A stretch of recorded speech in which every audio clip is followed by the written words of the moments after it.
jump into the talk. So welcome everyone. I'm very happy to have so many people here for the webinar of the MICCAI Special Interest Group for Challenges. The goal of this webinar is for education purposes, and today we have a very interesting topic. As you can currently see from the title, it's about performance reporting in medical imaging AI.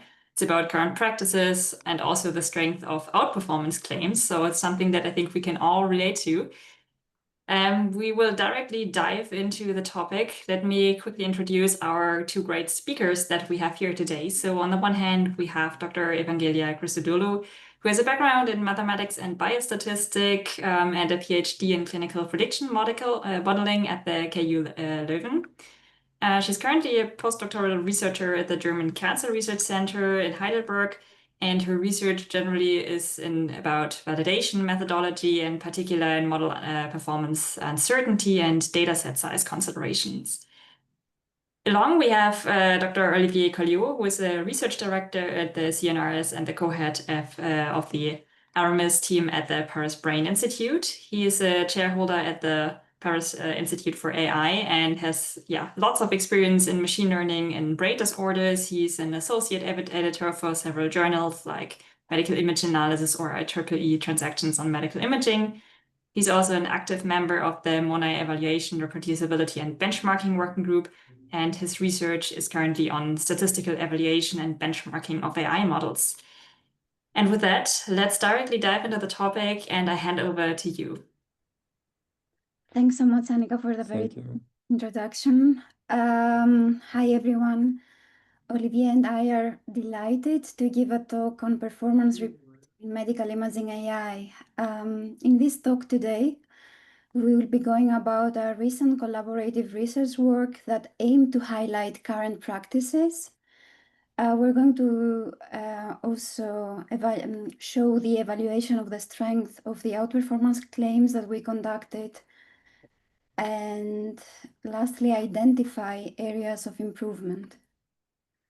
When we think about an AI developer's work, we often focus on the end product, which is the machine learning algorithm, which is merely the tip of the iceberg. However, there are crucial aspects that determine the algorithm's reliability that are very frequently overlooked. One of those very crucial aspects relates to the right choice of metrics.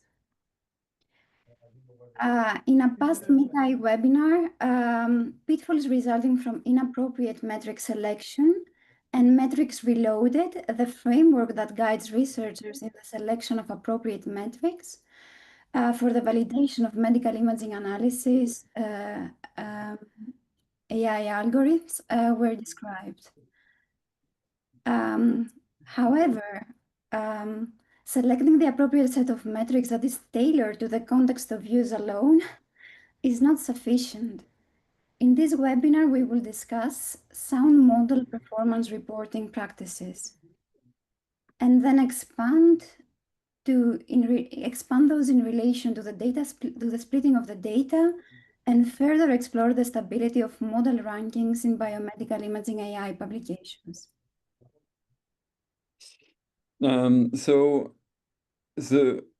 Today the central question is going to be how variable is model performance, or if you want to put it in another way, in the previous webinar and in the metrics reloaded paper, the question is, what should I compute to validate my model?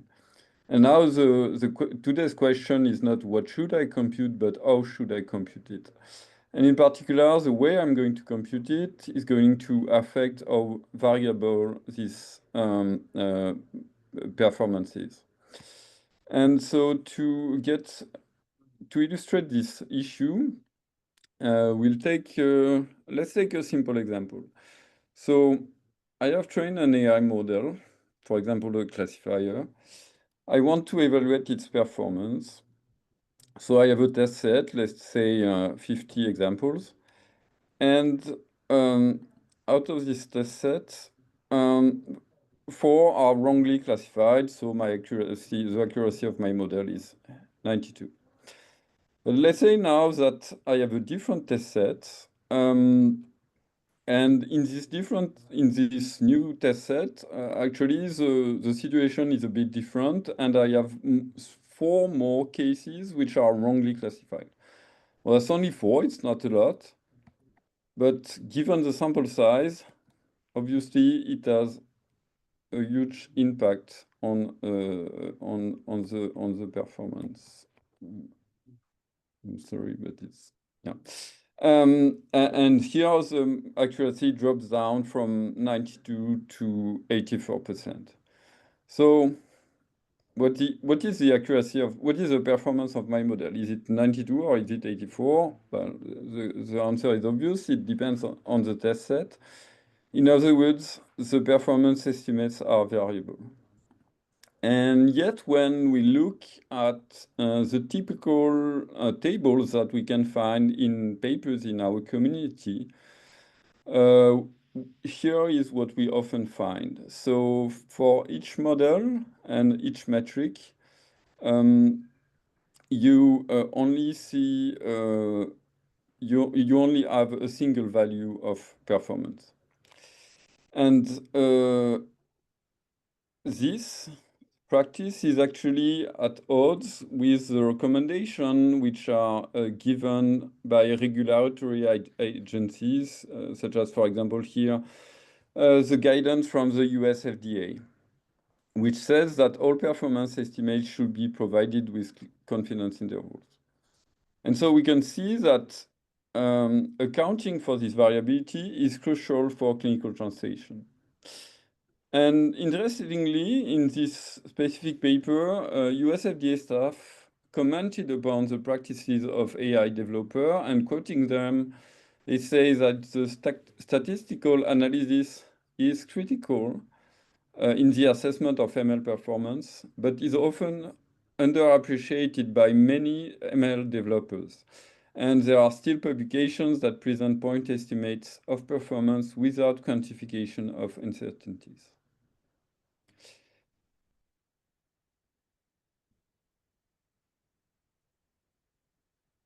Particularly in relation to performance reporting, our talk will explore the current practices, then evaluate the strength of outperformance claims, highlight areas for improvement, and summarize our conclusions.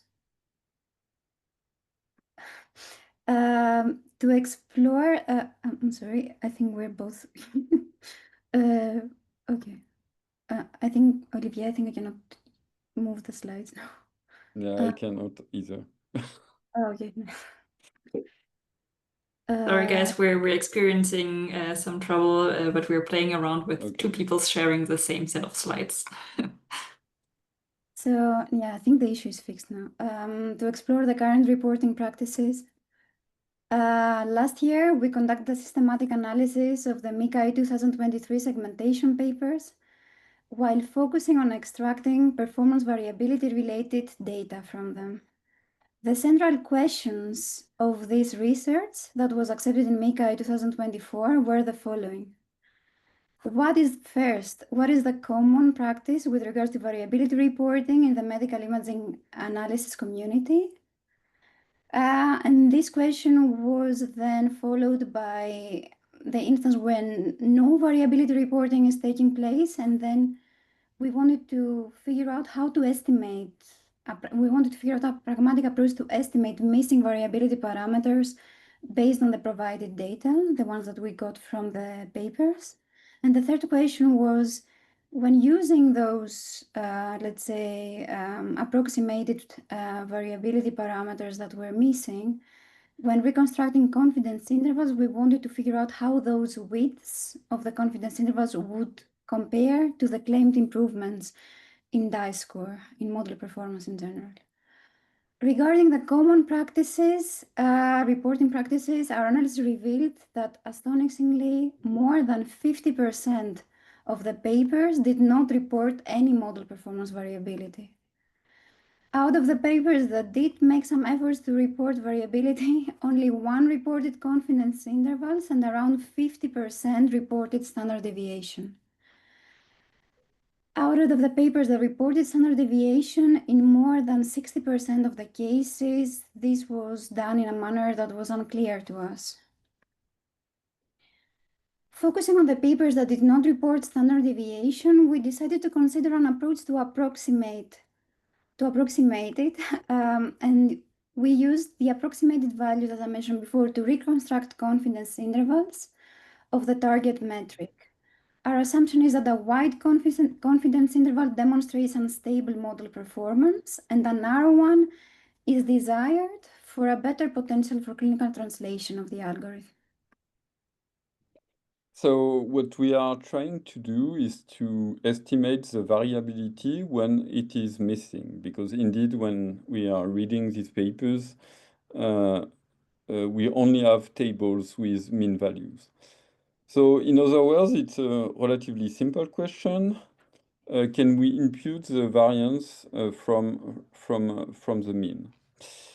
And there are specific cases where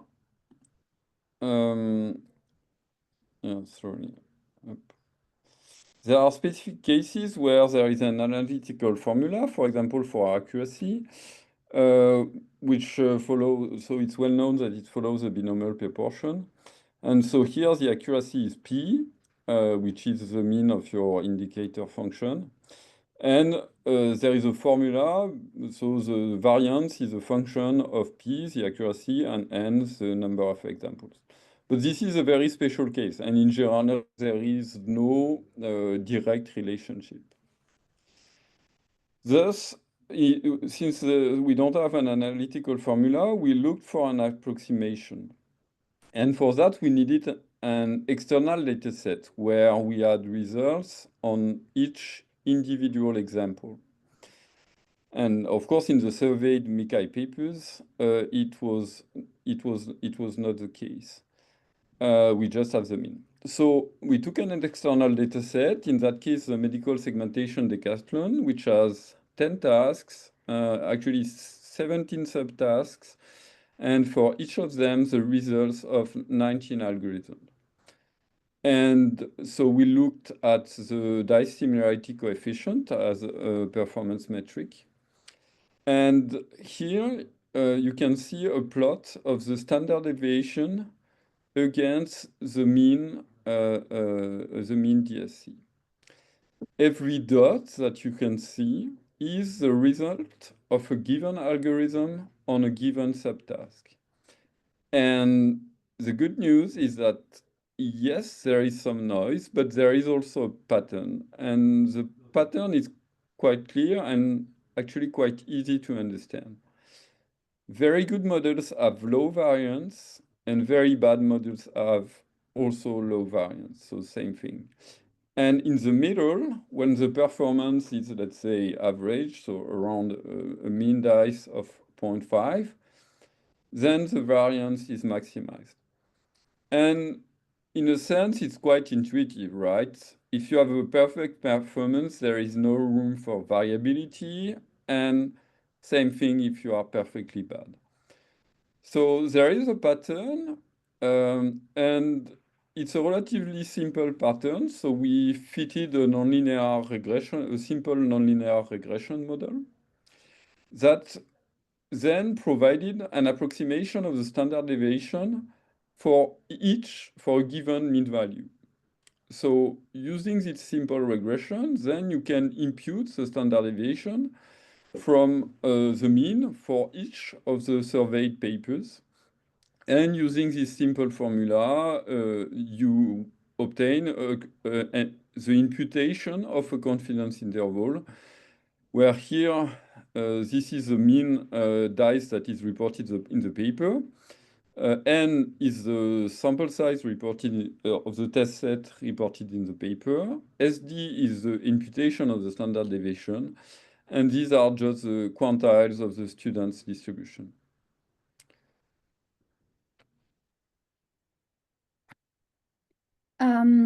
We then validated this approximation using external data, namely 56 past segmentation challenges. And we can see in this calibration plot that ideally we would want all dots to be on the diagonal, which would correspond to a perfect alignment between predicted and observed confidence interval width values. And what we observed is that there is quite a good calibration, but especially when the test size is very small, we see a strong deviation from the diagonal.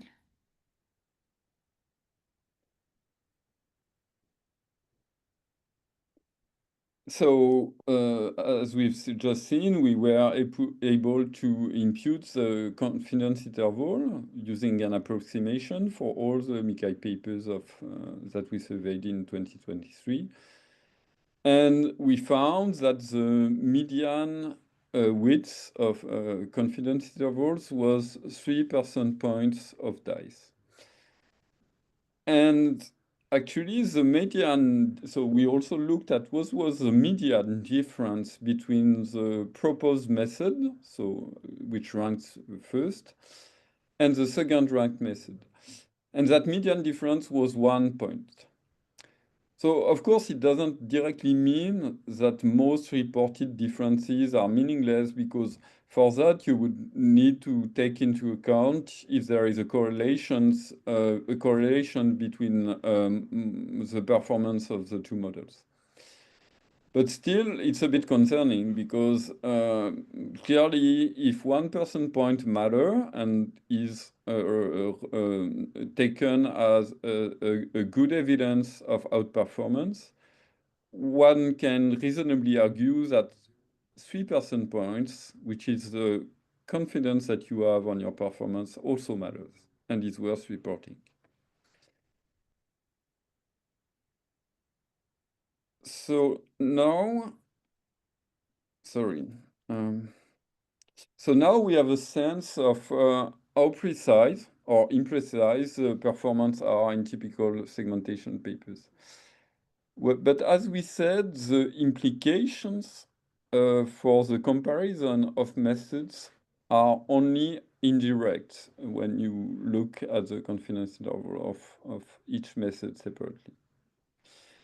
So in the second part of this talk, we are going to see if the claims of performance that are found in papers are well substantiated or not. And so we are going thus to look at another part of the iceberg, which is the rankings. And specifically, we'll aim to answer how likely is it that the ranks of the methods would actually have flipped. Drawing motivation from a table similar to what has been shown before, where commonly model performance results are presented without reporting their variability, and then proposed methods that are minimally outperforming their comparators have their metric values highlighted in bold faces. We wanted to explore how substantiated those claims of outperformance are. To answer this question, at the first stage, we extracted data from MICCAI 2023, and this time we included also classification papers. Our data extraction was additionally focused on the reporting of claims of outperformance and the metric scores that were reported in the papers. Secondly, we derived a formula of the so-called probability of false claims. And by extrapolating our other so-called notion of congruence parameters, we evaluated the stability of the reported rankings. The formula that we derived for the calculation of the probability of false claims is based on a Bayesian approach, with which we intend to estimate whether the relative ranking of methods is likely to have occurred by chance. In essence, it is the probability that the second-ranked method was in fact performing equally or better than the first-ranked method, given the results reported in the paper. For the classification papers using our formula, we estimated that more than 86% of the classification papers have a high probability of false claims, corresponding it to being above 5%. On the left-hand side of the slide, you can see a heat map that is illustrating in black dots where the MICCAI 2023 classification papers lay within the range of probabilities of false claims. A similar concerning picture was observed on the basis of our estimations for the segmentation papers. We got to estimate a high probability of false claims in 53% of the analyzed MICCAI 2023 papers. And moving on from that concerning news, we wanted to further investigate driving factors for a high probability of false claims. And to do that, intuitively, we wanted to give the readers some, let's say, visual understanding of what we mean by that. And we stratified those probabilities by ranges of observed differences in performance and ranges of observed test set sizes in the MICCAI papers. At the intersection of the observed median difference in accuracy for classification papers and the median test set size, results show that demonstrating a 0.01 accuracy improvement requires at least 8% larger test set size than the median that we observed of 500 images.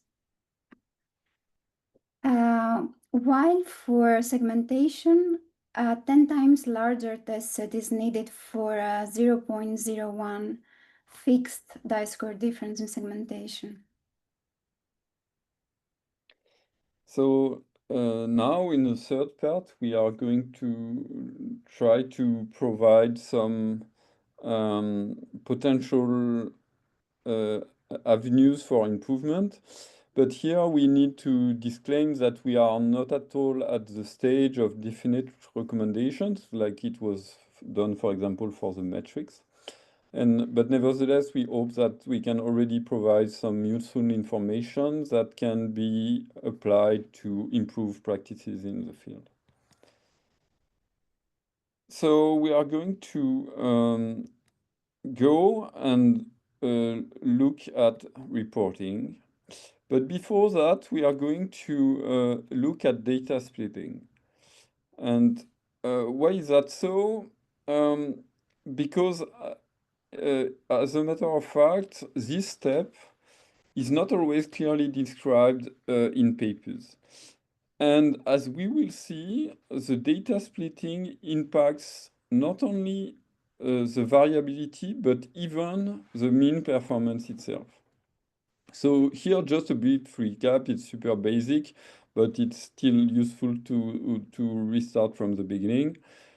So you have a data set. A possibility is to split it into training and validation. Then it can be a single split, or you can repeat the process several times, and this is called validation. And if this is all fine, if you do not tune in any hyperparameter, you do not try to change the architecture, you do not do early stumping, basically we do not do anything except training. But of course, that's not what real life looks like. And in other cases, the validation set should be used, can be used and should be used to tune hyperparameters, to experiment with different architectures, etc. But should not be used to report the final performance because it is biased precisely because it has been used to do this tuning. And so this is well known. You need to have actually splitted your data in 3 parts and with a separate test set that is left untouched until the very end and used only to report final performance. And one may want to get a step further and take also generalization sets, which would be taken from another data set or several other data sets, thus with different distributions, and this would allow to study out of distribution performance. And this external validity brings you even further towards clinical translation. So we need to clearly indicate on which set the performance were computed, have a clear description of data splitting also in the text, and which splits were used for what purpose. And as we are going to see, this is very important because For example, if you use the test set to compute the variability, it has a very different meaning than if you use, for example, training and validation, so cross-validation, for estimating the variability. It has a very different meaning. Now moving, now moving on to reporting. First, just a brief recall on summary statistics. And when we have the individual values of our metric on each example for our test set, for example, we have the individual values of dice score. We can then compute their mean, which is a summary statistic, and there is also the possibility to compute their median, which is another summary statistic. More generally, one can compute various statistics that describe the central tendency or the mean, the median, or trimmed mean, for instance. We may also want to characterize the dispersion using, for example, standard deviation or interquartile range. All this is plain and simple, but here comes something more interesting. Some metrics are only defined on a full set. They are not defined at the level of an example. And this is the case, for instance, for accuracy or AUC. As we will see, this has really important implications for variability reporting. Specifically, the question is, what do we mean when we say standard deviation of the accuracy? We cannot really mean standard deviation over test examples. This would be meaningless. We mean the standard deviation of its sampling distribution, which we will see afterwards. So in the very first part, we saw that only a minority of papers reported variability. And in addition, we saw that for those who did, it was not always clear which measure was reported and how it was computed. And there can be different cases, but one classical example is the presence of a table with a plus minus, and it's not specified what is after. So one could think, yeah, obviously it's standard deviation. But actually, it's not that clear because there are at least three main possibilities. The first is that it's the standard deviation of the metric over the test set. The second is that it is actually the standard error of the summary statistic. And a third possibility is that it's a standard deviation that was computed over cross-validation. And so, so there are also other possible cases, but we are not going to cover them all, and we believe that these three are the most common. So let's start with the first two cases. So very briefly, so what we are talking about is standard deviation, SD, versus standard error, SE. So SD, as you all know, will be the SD of your metric across individuals, so over your test set. What does it mean? It means how variable is your performance across your test set. Are there patients for which the performance is high? Or is the performance the same, similar for all patients, or is it highly variable? And the magnitude of this value is not dependent on n. If you have a larger n, you will be more precise in the way you estimate the standard deviation, but the magnitude will not change. The standard error has a very different behavior. It's still a standard deviation, but not across your test set. It's the standard deviation of the sampling distribution of a statistic. So, for example, the mean. So you can imagine that it is the standard deviation of your mean, if you want something simple. So its meaning is going to be quite different from that of SD, because it's not going to tell you how variable was your matrix. So for example, how variable was your dice.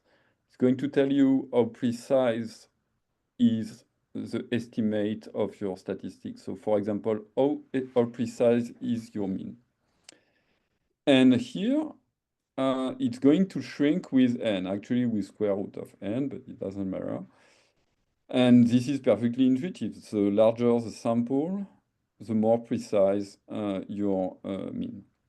So let's now just see very briefly, as a quick reminder, what is the sampling distribution and how we can approximate it.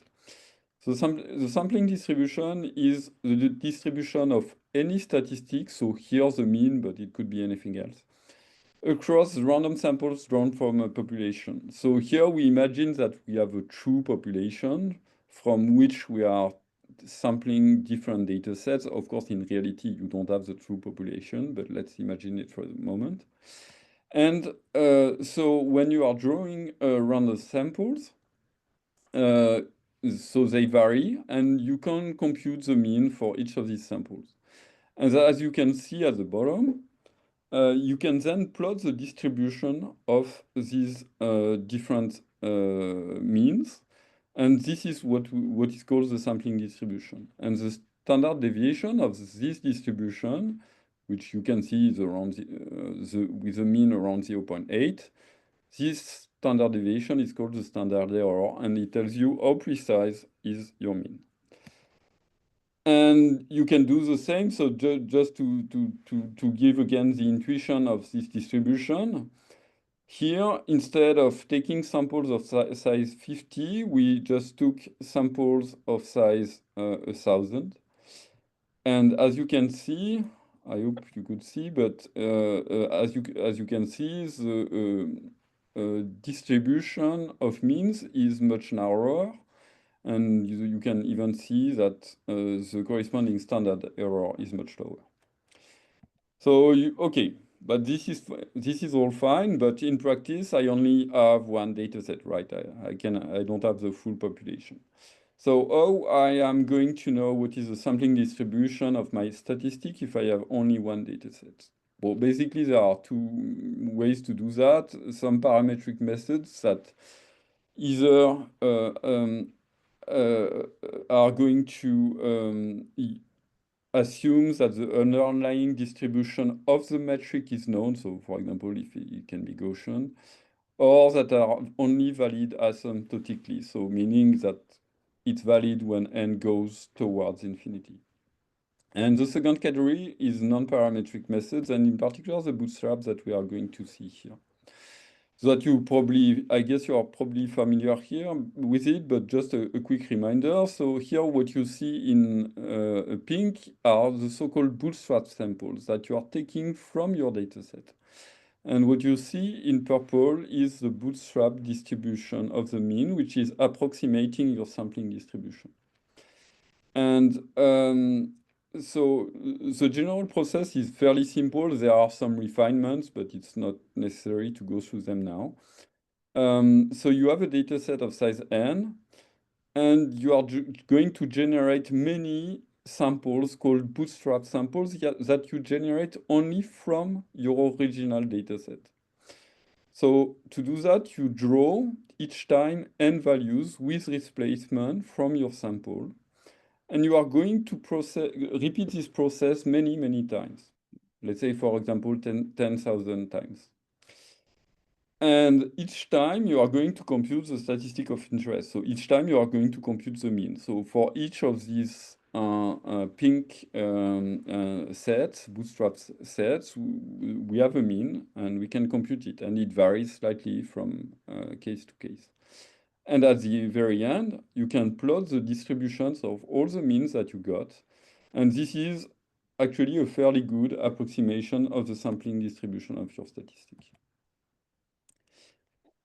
And now that we have seen the first two cases, let's move on to the third one, which corresponds to computing standard deviation over cross-validation.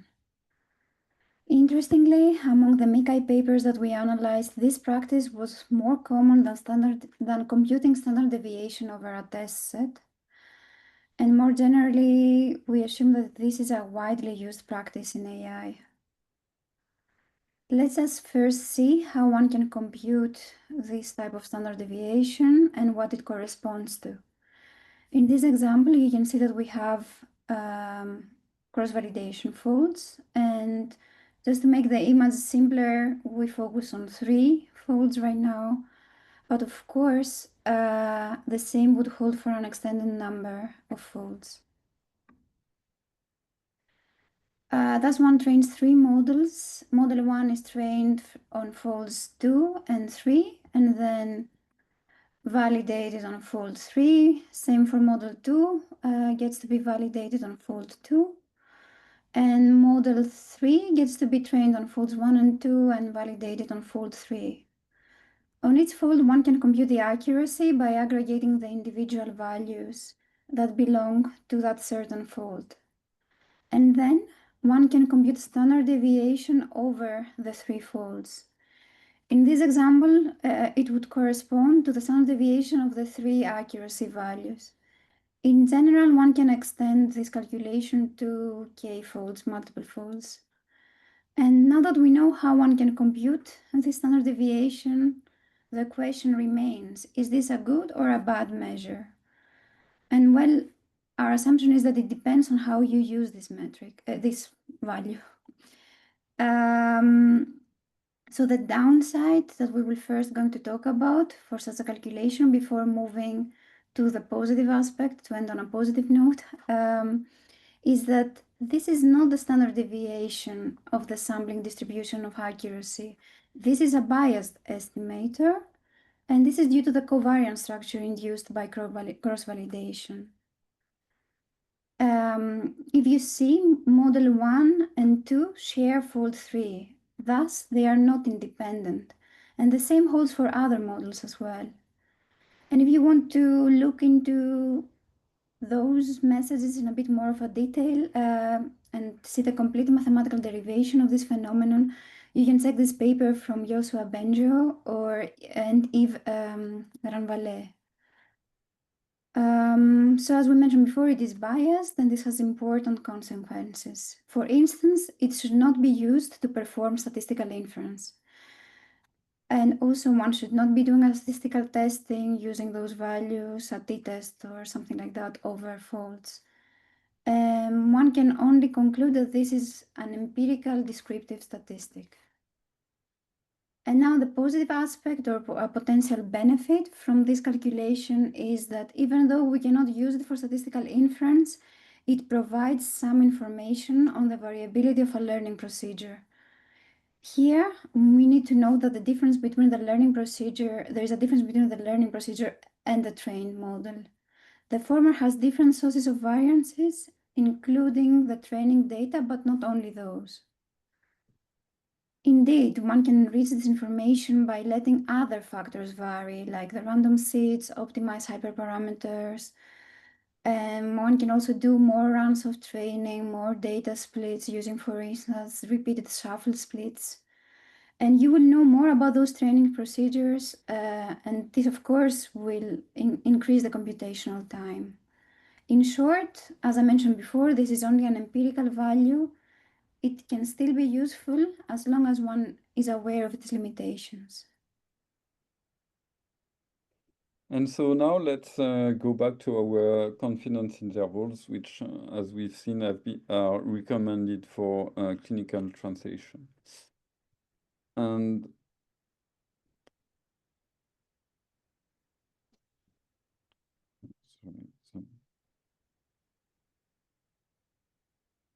yeah, thank you. So in practice, how to compute it?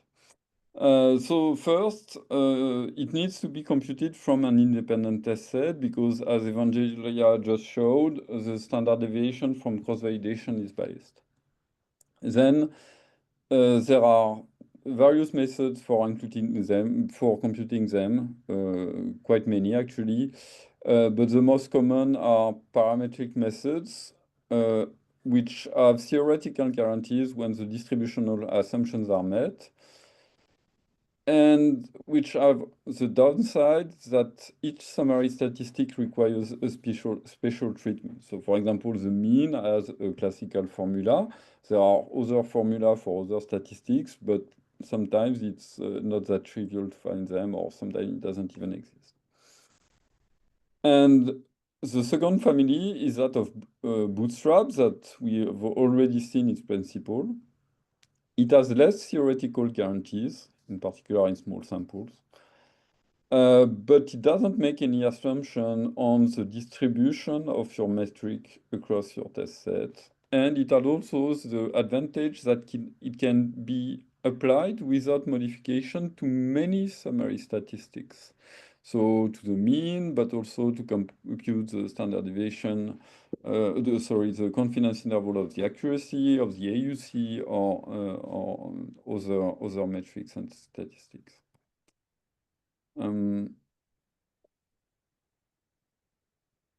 Okay. So there is, to the best of our knowledge, there is no guidance on how to compute confidence intervals in our field, which is medical image computing. And this is in contrast with other fields, such as, for instance, psychology, genetics, or economics, for instance. And it is a bit of a concern because for many reasons, but one of them is that in medical imaging, we have so many metrics, which is good because it's different ways to characterize a model. And these metrics, only for a few of them, actually, their distribution is known. So as we have seen, for example, the accuracy, it has a known distribution, it follows a binomial proportion. But it is rather the exception rather than the rule. And in most cases, the distribution is not known. And in particular, it makes sense because some metrics are defined at the individual level. So the distribution is inherently dependent on the task and the algorithm. And some of these distributions are semi-continuous, such as, for example, for DSC. But interestingly, some of them are actually discrete. And this is, for example, the case of the Hausdorff distance, which can only take a set of discrete values, which if you are looking very closely to the graph, you would notice that these are square roots of all integer numbers. So this just to say that we don't really know the distribution. So in the absence of specific guidelines, and because there are so many metrics with different distributions, we believe that a reasonable recommendation is to turn to the bootstrap because it doesn't make any distributional assumptions. And its only assumption is that the test set observations need to be independent. Then you may ask for further refinement, and in particular, which bootstrap variant to choose. And so there are some subtleties into that. I think that unless you have a good reason to choose a different method, I would recommend to use the percentile bootstrap. It's not perfect, it's not always the most accurate, but it's very robust across a wide range of summary statistics. And so what you see at the bottom is that this method directly gives you your confidence interval in the form of the percentiles of the bootstrap distribution. Since it must have been quite a long talk for all of you, and you must have a lot of questions, let us end with some take-home messages. Just to recap, one important take-home message is that the variability reporting is essential for clinical translation, and there is still a huge gap between practices of AI developers and the regulatory recommendations. A second take-home message is on the basis of what we observed. Studying the MICCAI 2023 papers, we found that the majority of papers do not report any measure of performance variability. And third, further, claims of outperformance are often unsubstantiated. And just to recap again, we observed this astonishing, or estimated this astonishing high percentage of high probability of false claims for both classification and segmentation papers, which is quite alarming for the progress in the field. And there are many areas of improvement, of course, and in particular, one recommendation that we would like to offer the audience would be to use appropriate data splitting approaches and clearly report it. And this has an impact,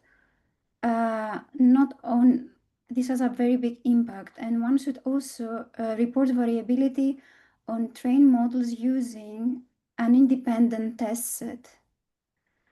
And also bootstrap on the test set is a reasonable first choice. Of course, it's a first approximation, and nevertheless, we would like to again mention that the community needs guidelines for variability reporting. And to conclude this talk, we would like to thank our funders and our collaborators. This was a huge collaborative effort, possibly a lot of people that have been working on extracting information from the papers are included here. And this effort has been under the umbrella of MICCAI SIG for Challenges and the MONAI working group on evaluation and benchmarking. Many people have contributed, as I mentioned, and we are extremely grateful for their contributions. And now I guess Olivier and I are happy to receive your questions. Thanks a lot both for this very important talk about this topic. We indeed have a few questions. I think the most pressing ones that we got a few times now, will this presentation be available online? And yes, it will be available on YouTube. Can we also share the slides? Is that fine for you? Perfectly fine. Perfect. And we will also upload that, and you will find it on the SIG channels and on the website. Okay, let's dive into the questions related to the content. Also, if you have more questions, feel free to write them in the Q&A and we will read it out for you. So first question, are there any recommendations for sample size and number of iterations when computing the standard error? Evangelia, do you want me to take over that one? So the number of iterations, if we are talking about the bootstrapping for computing the standard error or directly the confidence interval, the classical recommendation for bootstrapping is to use a very large number, like for example 5,000 or 10,000, and you have to be aware that this is really not a computational issue, because when you're doing bootstrapping to estimate your standard error or your confidence interval, you're only bootstrapping the results of our test set, so you don't have to retrain. So this is super fast. Actually, 10,000 bootstrap iterations take less than 1 second on my MacBook. Regarding the sample size, then it's different. As you will see, the higher the larger the sample size, the more precise your estimation. But here, it's not really your confidence interval is not going to be wrong because your sample size is small. It's just going to reflect the fact that it is small. So it's going to be wide if your sample size is small. All right. Next question. Thanks for this talk. Since there are different ways to report the plus minus standard deviation among the prediction, which one do you think is more practical and more reliable? Either the k-fold cross-validation or the bootstrapping over the model outputs on the test sample? And this is particularly important because cross-validation can take a lot of time, both at development and test phase. I can answer this question. I think possibly those are two. I would presume that the question that relates to cross-validation pertains to the phase where one is still training the model, because our recommendation on the basis of what we presented already would be to compute variability or report performance variability on the testing, on the test sample. And that should ideally be done with the use of bootstrapping. I don't know if Olivier would like to add something to that. No, I totally agree. I think I would say that I would not choose between the two when I'm doing work, because it gives two very different information. When you're computing, when you're bootstrapping on the test set, what you're evaluating is the performance of your trained model. So your model is trained, you could give it to someone, they could apply it to, I don't know, another data set, and it gives them information on that model which has been trained. And when you're doing cross-validation, you're looking at something else. You're looking at the variability of the learning procedure. And both are important because you want to have a good model, you want to have a precise estimation of its performance, but you're also interested in the learning procedure. Let's say, I don't know, you have this particular variant of some transformer, and it is super unstable during cross-validation or super unstable with regard to hyperparameter tuning. Would you want to have this method? Well, probably no. So that's something you would also want to consider. So I'm not sure I will make everybody happy, but I would tend to think it's important to do both, even though cross-validation is expensive. But when you are doing k-fold with a reasonable k, it's still doable. And so I think both are interesting and important. And most importantly, to be very clear about which refers to what, because very often we only see a plus minus, and we don't know if it was testing variability or cross-validation. We're getting more and more questions about this topic. How would you recommend to deal with model-wise variability? So training multiple time a similar model on the same data set and check for the associated variability. Should be considered before any other source of variability, like k-fold multiple test sets?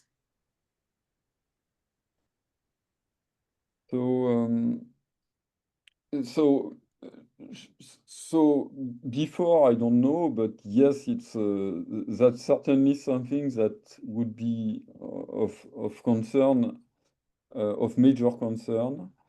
So it's not unreasonable to do it at the beginning.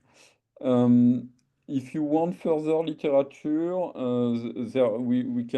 I can try to paste it in the chat. There is an interesting paper by Boutier from the MILA in Canada, in which they explored for different models the different sources of variability. So, for example, what you mentioned, the really model-wise in the sense of the random seeds, and also the variability due to training samples. And what I will try is to find you the reference and put it in the chat. And it's interesting because, okay, it's only empirical evidence, but it gives you an idea of what sources of variability contribute the most.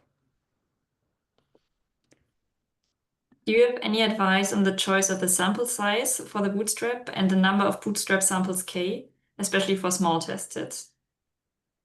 If I'm to answer that, I think there shouldn't be, in my view, I'm against very generic rules of thumb because they're often extremely misleading. So I think one should be very much focused on the context they have at hand, the prevalence, if they have classification, the class, there are so many aspects that need to be taken into consideration when deciding whether the sample that one is using for bootstrap is representative. Of course, there are some recommendations in the field of statistics, but especially for medical imaging, there aren't any, and I think this is quite an unmet need. So this is a very interesting question, but I would try to avoid giving any general recommendation. I would think that it makes a lot of sense to really consider the problem, consider the frequency of the disease, and I don't know what Olivier would want to consider in that. No, I agree with you. I don't have much to add, but just that the sample size and the number of bootstrap resamples are really two different questions because it has two very different implications. increasing bootstrap resampling is not a problem. So if you do too many, it's not an issue. It's just going to be computation. Nowadays, I mean, with modern computers, bootstrapping the test set is not a problem. It's really not an issue. Sample size for the test sets, it's a different problem because it means manual annotation, it means data collection. So it's not that trivial to get to know how much you need, but nevertheless, maybe we can give one. We have a few backup slides. This is, for example, so there is a case where it's quite easy in a way to answer it. Is the case of classification because and when the metric is the accuracy or any counting metrics. So by counting metric, I mean balanced accuracy, sensitivity, specificity, etc. And that's a case where it's simple because you have an analytical formula for your sampling distribution, and so you can directly compute a table like this one, for example, that you can find in this chapter that we wrote, where you can see how is going to be your confidence interval as depending on the performance and the sample size. And so intuitively, the best performing models lead to smaller confidence intervals. And of course, when you increase the sample size, you also get smaller confidence intervals. What is maybe a bit less intuitive is that for classification, if you want, let's say, reasonably tight confidence intervals, like 2% points, 3% points, you are in the order of thousands of images. Which is a bit concerning, but is, I think, something to have in mind when you read the literature. So when you read a classification paper with 100 sample, it doesn't mean that it's a bad paper. It can be very interesting, very nice methodology. But the clinical applicability, if the sample size of the test set is very small, ones need to be aware that actually the performance estimate is very uncertain. The case of segmentation is a bit different because we don't have that direct relationship and it depends on the standard deviation. I'm not going to go into these details now. Right, we're nearly at the end of the hour, so let's take one more question. How can such considerations be integrated into the reviewing process? Yeah, I think because in a way we have those considerations, like the first step would be possibly to refer to our papers and guide the authors to make some adaptations according to what has been derived from our analysis. But we should definitely work, as we mentioned in our presentation, towards specific guidelines that can actually be used by reviewers, that can actually back, because normally the issue is that you see you encounter bad statistical practices in papers that you review, and then there is no official publication to back your complaints about the bad practices on. So I think, yeah, there's this unmet need, and at the first step, you can cite our papers, and secondly, we will definitely consider working on recommendations that are a bit more comprehensive.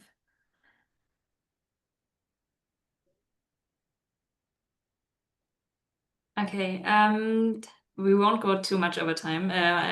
I just saw that we have two pretty similar questions or related questions. So one is about, besides confidence intervals, what test would you recommend to provide a p-value when comparing, for example, means of two models, and also what data splitting is recommended?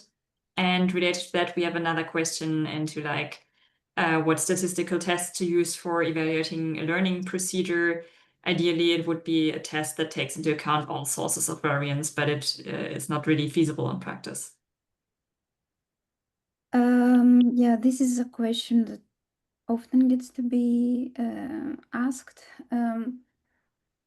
I personally am not very in favor of statistical testing when one dichotomizes p-values afterwards to claim that something is significant or non-significant, but in the case that one makes an appropriate selection of a statistical test and report the actual p-value, it can be beneficial.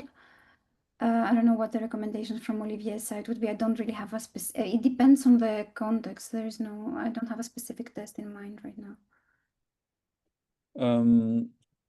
It's difficult to give a general rule, but you can still give a few things. First, if you are doing statistical testing on your test set, you're already in a safer zone. The one thing you cannot do is statistical testing across your cross-validation flows. So on your test set, you're in a safer zone. It doesn't mean that all tests are valid, and it would be impossible to cover here all cases.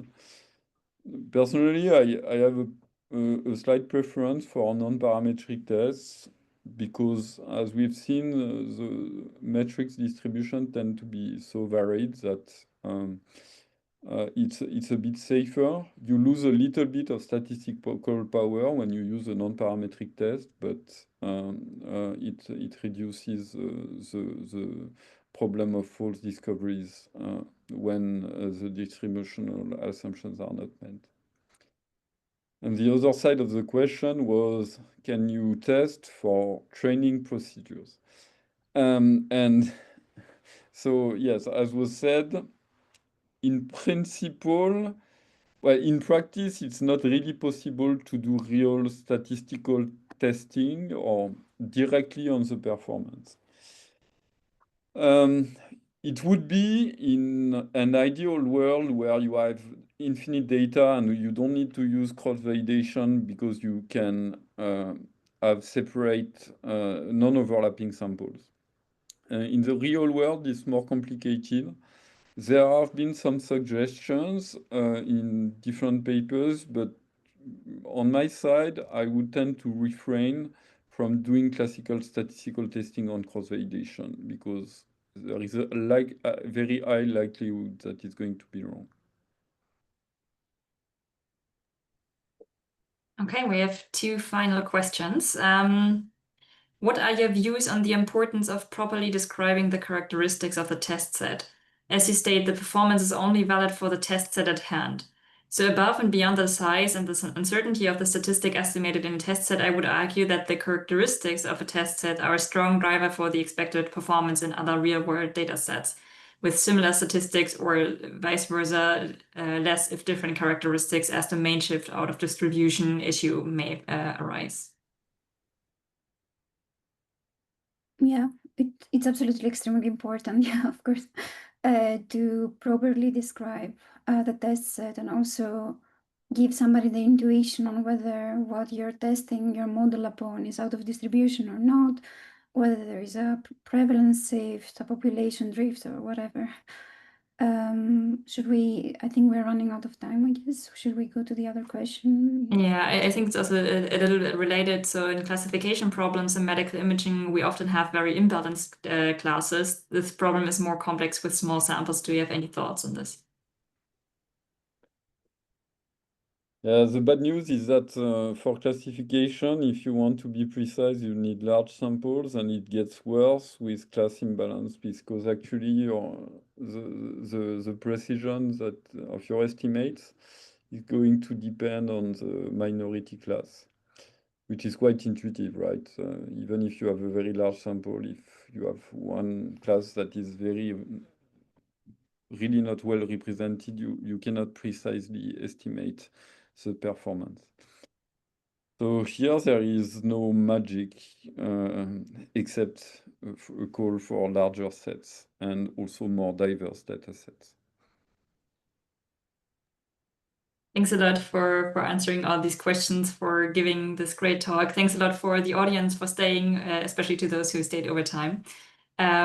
So I hope you have learned something from this. As I said, the talk will be online throughout the next weeks. So stay tuned. We will have more webinars in the pipeline. Next one being on regulatory issues, also very interesting.